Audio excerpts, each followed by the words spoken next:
Okay, so our first speaker, this is such a cool bio. This is Tom van den Bon, and I'm going to read it as it is on here, and it's pretty cool. He's an R&D developer during the day and a geek at night. How many can relate to that? Okay, awesome. Loves playing with hardware and software. Spent the whole of 2017 3D printing something every single day. He loves tinkering with hardware such as Arduinos and Raspberry Pis. He recently became a ham and spent lots of time tracking and decoding telemetry from satellites. And he's also the co-founder of Binary Space. Welcome, Tom.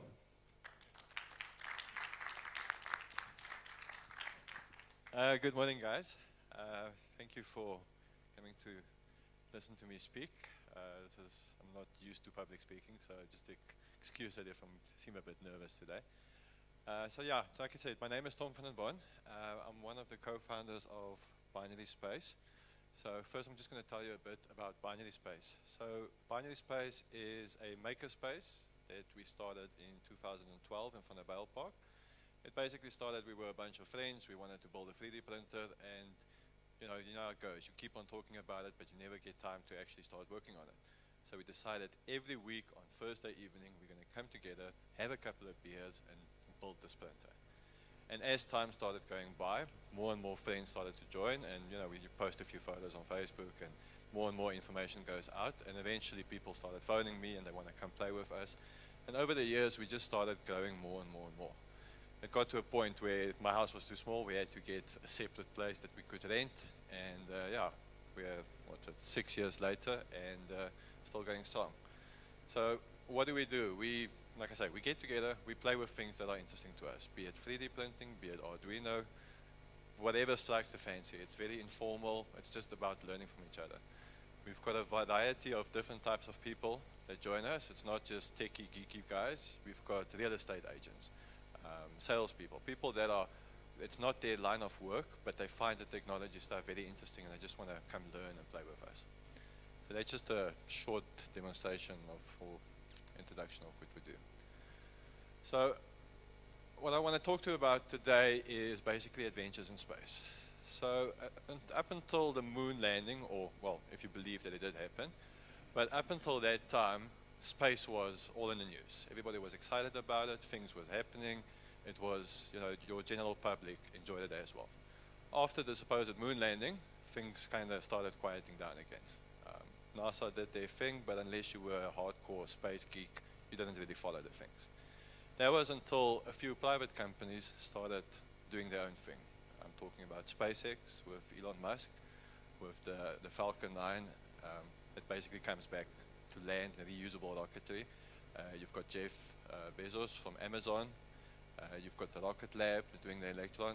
It's basically ignited a new passion for a lot of people about following the space race, getting into space, getting interested into it, and exploring what's basically out there. So they definitely ignited it. Unfortunately, for people like you and me, getting something into space, while it might be an awesome idea, it's very expensive. Just launching rockets are in the millions, even though it's a lot cheaper now than what it was 10 years later, unless you've got 50, 60 million rand or dollars lying around. It's not going to happen. So as me that got interested into space and exploring in space and doing experiments in space, I started looking at alternatives. So if you can't launch your own rocket, one of the alternatives are obviously satellites, getting a satellite in there. Now, one of the satellites that we look at is CubeSats. CubeSats are small little satellites. They're about 10 centimeters, 10 centimeters, 10 centimeters cube. And they've got essentially various transmitters, experiments, and everything on board. Now, these CubeSats, the pricing has gone down dramatically. You can build a CubeSat for 50,000 rands easily. The problem is, once you've built one of these CubeSats, you still need to get it up into space. And launching rockets is still expensive. The other thing is, launching stuff into space, your test environment on Earth is not quite similar to space. Space is a very hazardous place. It's cold, there's no oxygen, there's a lot of things happening. So what happens is, most of the universities that send up CubeSats, they typically, by the time the CubeSat gets up there, it's dead. They've spent 3 years working on it, they've got all the money to send it up, and it got to space and it doesn't work. So the ultimate goal is to send up one of these, but before we do that, let's see if we can learn a bit more about making CubeSats, get a platform going to send, to test CubeSats and to do various space experiments. Which brings me to what we've been playing with for the past 2 years, or a couple of years. High altitude balloons. Now compared to rockets and satellites and that, it's extremely cheap. The nice thing about the high altitude balloons is it's a recoverable thing. So you can launch a high altitude balloon with your experiment and your payload, and if all goes well, then you can actually recover it and do some more experiments on it. If it fails, then you can get it back essentially. So it also makes for the perfect CubeSat test platform. Now obviously it doesn't reach space, but it gets pretty close. So space starts at about 100 kilometers away from us, and your typical low, cheap, high altitude balloon can reach between 30 and 40 kilometers, which might not sound like a lot, but trust me, you won't survive in that environment. You've got the coldness, you've got the pressure, you've got the oxygen or lack of oxygen at those levels. So it's a good place to start experimenting with the various, to create an environment that's much more closer to space. Also, it's a very easy thing. You just a couple of guys to do it. You've got instant results, and for us, it's fun for the whole family. The day we launch a balloon, everybody comes out. You bring the kids, you bring the wife. Everybody enjoys it. It's exciting to see. Now, back in 2015, when we started investigating how to launch our first balloon, we weren't expecting too much. You've got a balloon, you send up some payload, you put some cameras on there. Our very first payload just had a tracker and a GoPro camera on there. We didn't think we were going to get it back. We were expecting the worst. After the whole day of chasing and actually recovering balloon, and after the whole day of recovering, and we started investigating what's happening on the GoPro and what did we see. And the first thing we got is what basically made us excited, and it's this. That is a photo that our balloon took at 31 kilometers. So, so if you still don't think that high altitude balloons can get you closer to space, this is definitely a good indication. This is not a stock photo. This is a screen capture from our video. Now, the little white piece that you see over there is a piece of the balloon. So the balloon, as it reaches its height, it basically expands. And once it's reached the highest it can go, the balloon bursts. And that is a piece that it captured, basically of the force that it blew away. That's what you saw there. So that, this photo, because of the success of this photo or this video that we got, really got us more and more interested into playing with high altitude balloons. So first off, let's just give an overview of what it involves sending up a balloon. So you obviously have your balloon. You've got a release mechanism, which I'll talk about more in detail a bit later. You've got a parachute. The big thing about it, you want these things to come back. Something that falls from 30 kilometers high is going to fall fast. If you don't have a parachute, you're going to be picking up lots of bits and pieces at the bottom. I know this because we've had problems and we've picked up bits and pieces. The next thing is a radar reflector. It sounds very important. Essentially, it's a piece of cardboard with some foil that just helps airplanes and other things in the sky just to stay clear of your balloon. And then lastly, your payload. Payload is as simple as a little polystyrene cooler box, the ones you buy where you put in your 6-pack Cokes, and you basically put whatever you want to send up to space, you put into the payload. Okay, so our balloons that we use are latex weather balloons. It's the same balloons that is being used by the weather stations. They send them up lots at a time. We buy them exactly from the same place where they buy them as well, Intermet Africa. They come in various shapes and sizes. You can go all the way down from 300-gram balloons all the way up to 3-kilogram balloons. Now, obviously, that's the 300-gram or the 3-kilogram is not your payload that you put onto the balloon, but it's the actual weight of the balloon. If you do this and you buy a balloon, do not open the balloon before the launch of the launch time. The balloons are very sensitive. If you're going to open it up, you're bound to lose your balloon if you can get it launched. So it's one of those things that don't get curious, just leave it closed until you're going to launch. For inflating the balloon, you've got different kinds of gases. You can use helium or you can use hydrogen. Now, helium is more expensive than hydrogen, but it's a lot safer to use. Hydrogen, cheap, lots of guys use it, but if you're having a family day, you probably don't want to use it because if the kids are standing around and stuff starts blowing up, then you're going to have problems. So because most of our launches have been very family orientated, we've decided to stick to helium. It does work out slightly more expensive, but I think the payoff is worth it. But I know of a lot of guys that use hydrogen and they get very good results as well. So if you take the necessary precautions, then you can definitely go that route. Okay, so now you've got your payload itself. Now, sending stuff up into space-like environments, there's a few things to keep in mind with. Firstly is you want to do a drop test of your complete payload. Why? Because when that balloon bursts, it's going to come tumbling down. Remember, the parachute's not going to open up right at 30 kilometers. It's going to fall a good 15, 20 kilometers before the parachute starts opening up.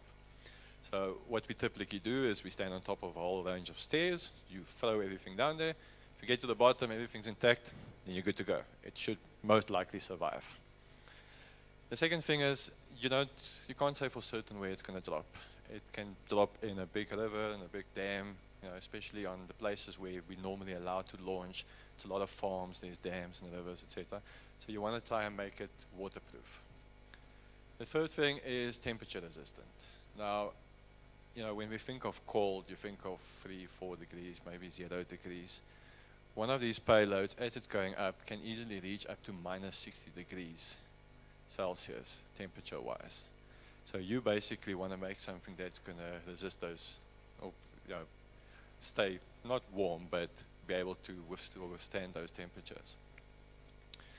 Now, what we found is that the polystyrene cooler bags actually work very great for that because it seals everything and even the heat.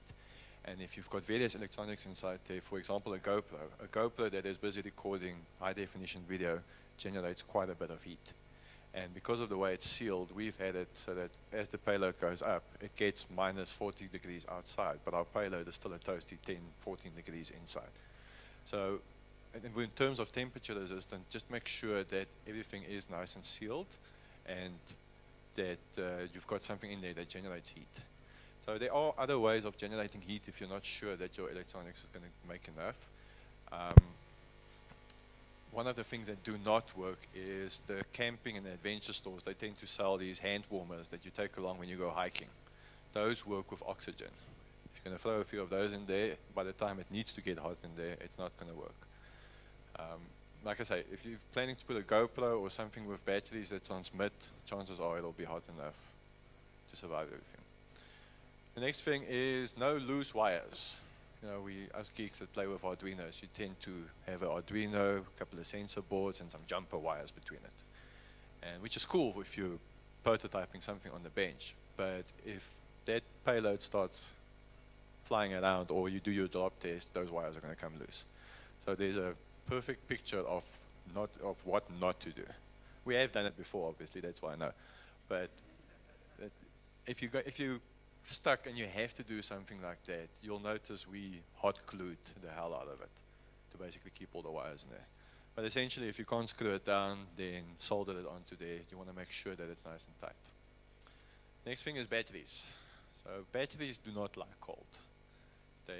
Performance starts getting a lot worse, minus 1, minus 2 degrees. So you can imagine at minus 60 degrees, your batteries are going to do nothing or very little. So it's very important to choose the right kind of batteries. What we found is Energizer makes a specific lithium batteries that are made to last at minus 40 degrees at least. Now, the hope is that within your payload, even at, that your inside of your payload will never reach minus 40. And in fact, it hasn't never happened to us. So if you have at least minus 40, then you know it'll be fine. But everything needs to be inside the payload. Even if you have an experiment that does something outside, keep your power source inside the payload. Next one is telemetry transmission. Now, what I mean with that is now you do all the effort of getting a balloon up, putting an experiment in there, sending it up, and something goes wrong and you can't recover it. So now your whole effort has been wasted. So something that you might want to consider is to put in something that will actually transmit the data that it's collecting while the balloon is going up. Purely so that if you lose the whole balloon and everything is lost, then at least you still have that data to hold on to. Software, if you're developing something software-wise that's running on an Arduino board, not Raspberry Pi, you want to put some type of watchdog in there. The big thing is things get thrown around, it gets a knock, a Raspberry Pi starts rebooting, stuff like that. You want to make sure that if it goes completely dead and it gets power again, that it will actually start everything up. Or if it hangs, that it will actually restart itself. And then lastly, your tracker is the most important part. If you don't have a tracker in that payload, you're not going to get it back. It's as simple as that. This isn't a simple go up, go down thing. This balloon will travel for kilometers and kilometers. So speaking of the tracker, don't use a cell phone. The first thing that people think when they want to do this is, you know, I'm a developer, I'm going to write a little app that sits on my cheap Android phone. It's got a GPS, it's got everything it needs. Why can't we just use that? Cell phone towers are not designed to give a signal 30 kilometers up in the air. It's not going to happen. I've heard of quite a few people that use cell phone trackers, and every last one of them lost their package. It doesn't work. Don't even think about doing that. You get, I've got a few different options for trackers. One of them is satellite trackers. It actually use satellites to track. You get a little main unit. Most of the trucks and the security vans, they've got these satellite trackers. It works, it's reliable, but it's expensive. If you can afford one of those, you can probably afford a rocket launcher as well. It's an option, but it's not the best option.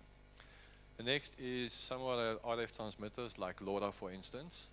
One thing that you need to keep in mind, wherever your balloon is at height, essentially it's line of sight communications. You don't need a lot of power to transmit stuff and receive stuff. So something as these simple LoRa sensor boards or modules that you play with, they can be used.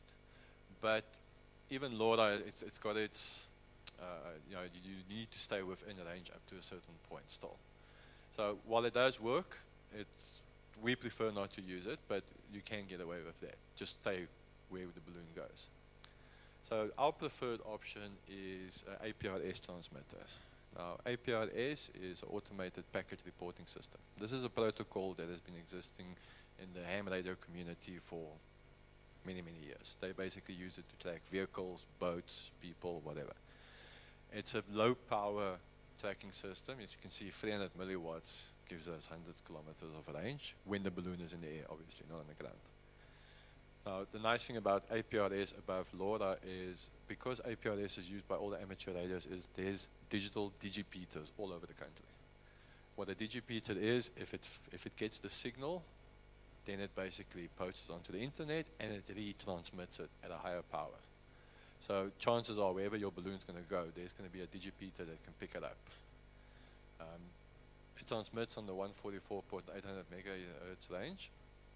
Now what the APRS packets contain is typically a GPS, altitude, and some basic telemetry. So for our launches, we put in an internal temperature and an external temperature of the payload. The downside of using something like APRS is you need to have an amateur radio license. Now, it's not a big deal. You can easily get a license. You go write the exam, you do some practical. But if you really don't want to, for our first launch, we didn't do with that yet. So what we did is we reached out to the local amateur radio club. And trust me, they're all over South Africa. And the nice thing about that is they love these kinds of things, and they will gladly come with you and help you track your balloon. And then you can use a tracker like that. Now, I've got a photo of our tracker there.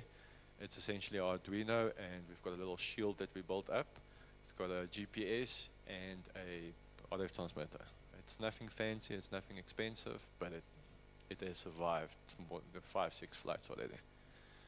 Now, one thing to keep in mind if you do build your own tracker is that the GPS, most GPSs have certain limitations on them to prevent them from being used to make missiles and stuff like that. So the GPS, if it goes very fast or very high, then a failsafe kicks in and it stops giving GPS coordinates. This is to prevent you from making a missile and attacking the neighboring country. So you need to specifically get a GPS that can handle that. Not most of the ones that we used, it still has the speed limitation, But if your balloon is going 500 kilometers an hour, you've got other problems.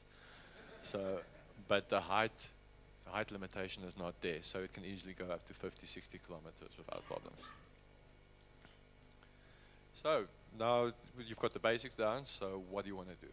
What are you going to send up? Now, like I said, our very first launch was a camera and a tracker, nothing else, purely just because we wanted to see if we can get it done. A lot of people say you need to do it for a reason. Now, awesome photos is for me a good enough reason. You've seen that photo. Just to be able to show that is amazing. But you can essentially use all kinds of science experiments that you can put on there. I'll show a few examples now.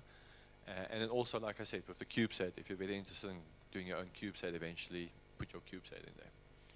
Now, limitations are don't send anything up there that's alive. Plant might be okay, but don't send up your cat or your dog or your little sister or brother. That's not going to end well. So people have been sending all over the world various things, and they like to put stuff in front of the camera because you've got the nice little earth background and you've got all kinds of pictures and stuff in the beginning. So this is an example where the guys put up a little Lego man that they sent up. This school sent up their little mascot. This one is quite interesting. You'll see it looks like little ping pong balls that they've got there. So what they did was, this was a school that gave the students ping pong balls and said, you can build your experiment into this ping pong ball, and then we're going to attach it to the payload and send them all up, and then whatever your experimenters will be exposed to the elements. And then a pie. Now, I don't know why they did this exactly, but this was in England. They wanted to send up a specific traditional pie. And they actually lost the balloon. So 3-4 days later, somebody contacted them who found a pie in their backyard, and turns out it was theirs. Yeah. Okay, so you've got your payload sorted, you've got your balloon sorted, you've got your tracker sorted. So now you want to kind of have a general idea of where this balloon's going to go. Now, people don't believe me when I say when we do flight predictions that it is actually very accurate. But to give you an example, these two photos, the top one is a predicted path. The bottom one is how our balloon actually flew that day. So you can see it's relatively accurate enough in a way that you've got a good idea of which direction it's going to go and roughly where it's going to fall. So how it works with the flight predictions is the weather stations and the weather bureaus releases 6-hourly data of all the different pressure levels and the wind speeds in them. So if you know how fast your balloon's going to go up, you'll know at what time it's going to be, at which height, and how the wind's going to be in that height. Now, we tried doing this manually. Unless you're the math geek, don't even try it.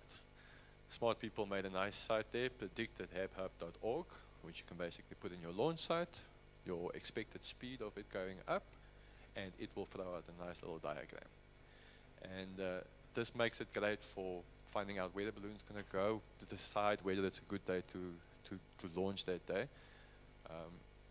Because of the way the weather is at different times of the year, your balloon can fall down 2 kilometers from where you launched it, or it can fall down 500 kilometers from where you launched it. So we tend to avoid flights that look like it's going to end up in a different country. And you laugh, but it's happened. So like I say, it's extremely accurate, but there's a few assumptions in there that your balloon is actually rising at the speed you thought it was going to rise, and you launch at the correct time. With all our launches, we've never launched one on time. Things always happen, and 45 minutes later you launch from the actual time, and by then things change. So don't assume that you're going to go drive over to the point where it says it's going to land and it's going to go there. It might, but it also might not. Okay, so got everything sorted, got your flight predictions. Next step is actually launching your payload. Now, you want to launch this balloon as early as possible in the morning, purely because the wind is a lot quieter. You don't want the wind to fly out your balloon around. You want to use latex gloves. We've got a general rule around the payloads. If you come close to the balloon, you need to be wearing latex gloves. Purely because we've had it where people just stand around looking at what we do, and the wind comes and it blows that balloon slightly to the side, and the natural instinct is everybody to hold the balloon. And the oil on your fingers stay behind on the balloon, and it degrades the balloon. And if that happens, your balloon's not going to reach the height that you want it to reach. Before you start filling it up, you want to weigh your payload, and you want to do a simple calculation where you need to make sure that your positive lift is enough for it to lift the balloon, lift the package, and go up to the desired height. Now, as I said before, the payload, the 3 kilogram, and that's the balloon, not the payload. So you can use a 600 gram balloon to launch a very big payload, but because then you have to use more helium, and because there's more helium, it's going to expand quicker, and you're not going to reach a certain height. So if you want to send up a heavy payload very high, you want to take a big balloon but have less helium in there, so that it can actually expand as it goes up. Once you've got your balloon all blown up or filled up and your payload's attached and everything's sorted out, you'll see ours started getting a little fancy compared to our first couple of launches. We made a little jig that will hold it. At the bottom there, we've got a little scale that actually measures the positive lift. We've even made windbreakers. So it started to turn into quite an operation. Now, before you can launch, you need to communicate with air traffic control. I'll talk about that a bit later, but you're not allowed to just launch your balloon. If you launch your balloon and they don't know about it, then you're going to get into problems. Not so much if nothing happens, but if you bring an aeroplane down in town somewhere, people are going to get upset. Okay, so you've got your balloon, you've got all your friends there, you start taking nice photos, and then you let go of your balloon. You can see this is from our last launch. It's gotten quite popular, and wherever we launch, we've started to get a little following that joins us for the day of fun. Okay, so now your balloon is in the air, you start tracking it. Now the biggest mistake you can make is just sit around and wait and see what it does. You want to start following that balloon. If it follows your prediction, then at least you know what's going to happen. But if something changes, then the balloon can go 100 kilometers the other way. And these balloons can move fast. We're talking about 130, 140 kilometers an hour if it gets caught in the correct wind stream. So we usually start packing up, and then we start following. Depending on what the prediction told us, if the prediction said it's going to fall 200-300 kilometers away, then we've already sent out a recovery team ahead of the time so that it can be there. We've been lucky in that regard so far, but things can still go horribly wrong, and it goes 300 kilometers the other way. So I expect to do a lot of driving depending on the time of year. The worst time of year to launch is in August. August is windy. We know this because we did this. We launched the balloon in August. The prediction told us it's going to land in Swaziland. We said, nah, it's fine. But we put on a failsafe. I'll talk about the failsafe in a bit. So you really want to do your research and make sure you choose a nice day. Things can obviously change, but August is windy. It's a general bad idea to launch a balloon then. So your balloon goes all the way up, and it bursts. This is one of the photos that we got on one of our launches. Now you'll see the logo that you've got there is actually the way we fund most of these balloons is companies give us their logo, and we put it in front of the camera, and we get them a nice, awesome video with telemetry and footage of everything. So that's how we basically fund our own balloons. This is a very successful one that also got some nice burst photos. You can see the bits of pieces of plastic there. This is another nice photo. This was actually from the Swaziland one. You can see this one, we had an issue on the balloon where there was some slight leaking of helium. So the balloon didn't go up quick enough to get to a burst point. We had a fail-safe that cut the cord. You can see the cord over there. But the way we basically connected everything up, entangled it. So even after the fail-safe kicked in, it still went up. So just when we decided, no, we're going to lose this balloon, it decided that it's going to start tearing. So it didn't pop. It basically, you can see on the video, it basically starts tearing from the one side to the other side. It does make for a very cool photo though. Okay, for recovering your payload, like I said, don't wait for the balloon to burst and then go looking for it. You want to be as close as possible where it's going to come down. Now, all our recovery teams and the guys that are playing along, they get very excited, and they know the balloon falls in this guy's backyard. Don't just go running in there. People got guns. They will start shooting. You want to ask for permission before entering any property. especially with where we launch. It's a farm area. You know, farmers have got guns. You don't want to take that chance. And like I say, we've used multiple recovery teams. Now, your regulations is you need to do flexible use of airspace approval. That's basically a form that you fill in. You launch from a registered airfield. They typically ask for flight predictions and landing predictions. And during the launch, like I said, you need to contact air traffic control. You need to contact them when you're launching, when it enters airspace, and when it's coming down. And then one thing you want to add is a payload notice. It's optional, but trust me, we put your name and your number on there, and you'll get there before the bomb squad gets there.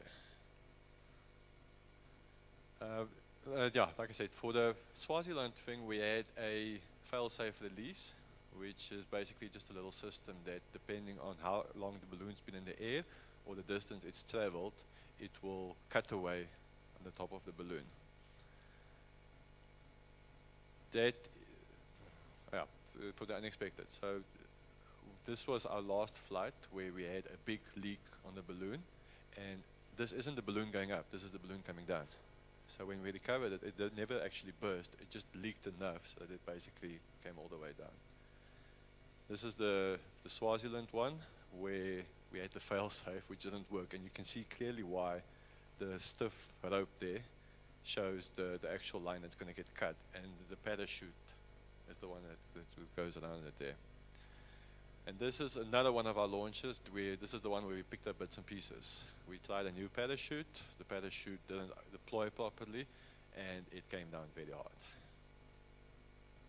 So we've got quite a few launches planned for next year. The next big one that we're doing is a glider. We're dropping a glider from a balloon, and the idea is that it will fly back to the launch site automatically. We're also going to start experimenting with pico balloons. Pico balloons are small foil balloons that stay in the air for days on end. So the idea is we actually want to see if we can get balloons that go right around the world. CANsets is something we want to play with, mapping, infrared camera, controlled landing. We want to get more involved with school payloads. We want to do a balloon network, send up 3 different balloons and have them communicate between each other and do something funky. And then our final big thing that we want to do is these model rockets, we want to put one of these model rockets on there, send it up to 30 kilometers and launch it from there. I doubt we'll actually reach space itself, but it'll still be a very cool thing to do. So yeah, that's essentially how to launch these balloons. There's a couple of sites of interest if you'd be interested in doing this. We also welcome everybody to come play with us. If you are interested in this, come join us, come check out the links. We usually post quite a few announcements on all the balloons. Come play with us, come with your ideas. A lot of people want to send up payloads, but they don't want to get involved with the actual balloon logistics. We'll hook up our balloon or your payload onto our balloon. We've done it before, it's not a problem. That's essentially my presentation. We have another 6-7 minutes. 10. Okay. So I've got a little video that we made of one of our launches that I just want to show you so you can just get a good idea of the mouse. Just to give you an idea of how a typical, where's the sound now? Okay, so we actually had a nice little drone on this one. This was all the things that I said, don't launch during windy times, etc. You can see we disregarded all of that stuff. It's a very windy day. We struggled to hold on to the balloon. And we were just waiting for the wind to go at the right direction and just let it go.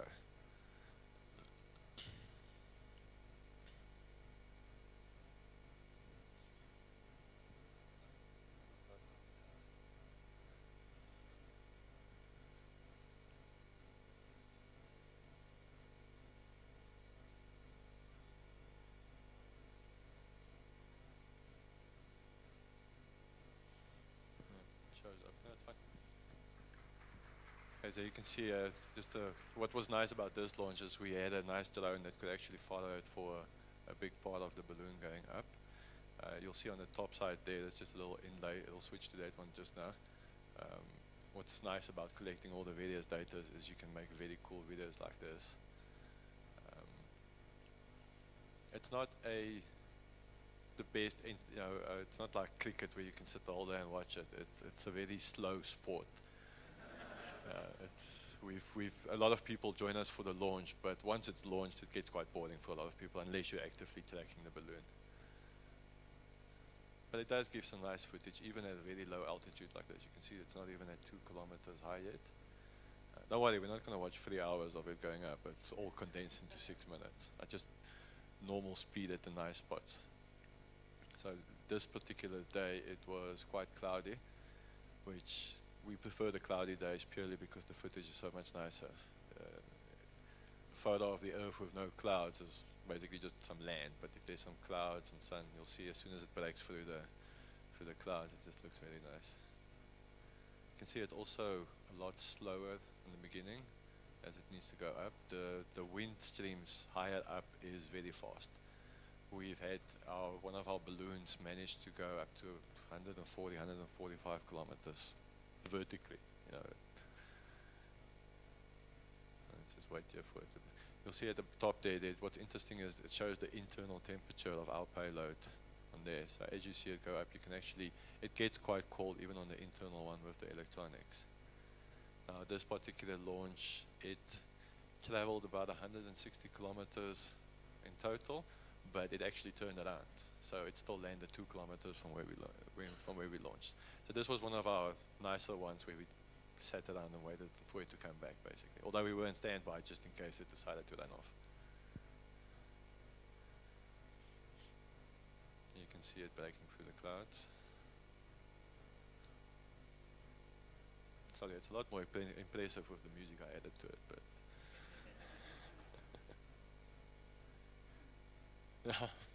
it's going to end badly.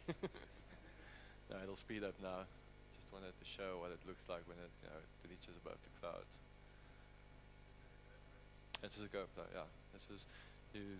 We've experimented with various GoPros. You get the small GoPro yellow session and you've got the bigger ones. Both pretty expensive, but the session works very nice. It's nice and small. The one thing we did learn is that a full battery charge of the GoPro is not enough for a complete launch. So it'll catch most of why it's going up there. You can see I sped it up again. It'll get everything as it goes up, but not everything as it comes down again. So what we've done is we've got an extra battery pack that basically plugs into the GoPro and charges it as it goes up. And that charging effect also generates a lot more heat. So there you can go see it. It doesn't go up that fast, just by the way. The internal temperature is already at 0 degrees there. It basically fluctuates up and down, but it stays around about there. You can see it's already traveled almost 100 kilometers and it's starting to go back to the launch at that point. So on this particular launch, we reached a height of about 31 kilometers before it burst. It'll slow down now, then it will show the actual. So that's basically the highest point just before it burst at around 3.1 kilometers. You'll see the temperature actually, because the temperature starts cooling down inside, the electronics starts working harder and generates more heat. And there you just saw the burst, and now it's basically just falling, and it falls fast. This isn't sped up, this is still the normal speed. There is, that's why you put the parachute on there. And you don't launch in the middle of the CBD. We worry about it a lot.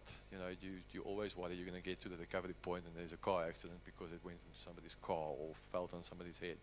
So we try to do as much precautions as we can, but yeah, it's a risk. That's why it's important to get in touch with air traffic control. It's a lot easier to explain what happened if you had permission to do it than if you just decided to go ahead. And this was, on this specific one, it was the balloon that, the parachute that didn't open up. So you can see the enclosure was pretty messed up. But we did do a full recovery.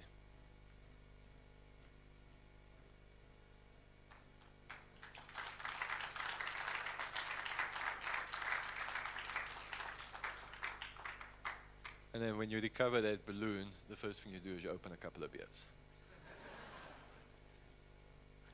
You can see on this one, the altitude reached was 31 kilometers. Distance traveled was it's about 150, 160 kilometers. And yeah, it was a very successful launch. And our client, you'll see with the logo, they paid for that launch. And that footage alone got us a few more clients that paid for the next couple of months. But yeah, that's it. I hope you guys enjoyed it. I hope you guys learned something. And thank you very much for coming to listen. Thanks.